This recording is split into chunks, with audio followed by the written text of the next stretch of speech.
Now on to the most heated race in the state of Iowa.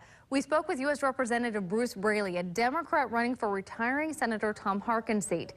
Now, Braley is currently barely trailing Republican Joni Ernst in the polls in a race that is up for grabs. Braley says there's a lot at stake in this election.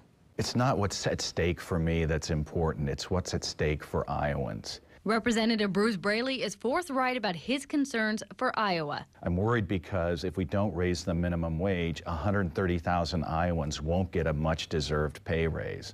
I'm worried because if we privatize Social Security, which I strongly oppose, it's going to be a retirement plan for investment bankers on Wall Street, not a retirement plan for Iowans. Braley says he spent his early years on a farm and grew up understanding the value of hard work. And he says despite the negative ads, he does value farmers and Iowa veterans. His father enlisted in the Marine Corps at the age of 17 and fought in World War II. During all my time in Congress, I have been a passionate champion for veterans to honor his memory.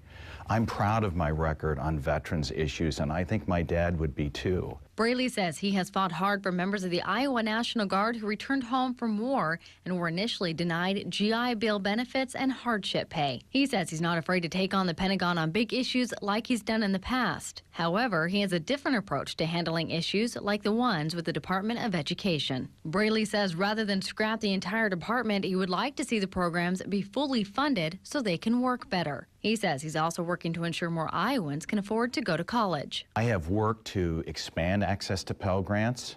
I worked to cut the interest rate on federal loans in half.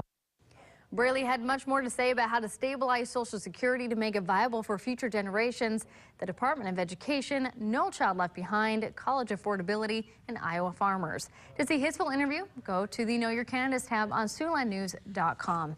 Now, after half a dozen attempts via email and phone calls to Joni Ernst's camp, we were unable to schedule a sit-down interview with the Republican candidate.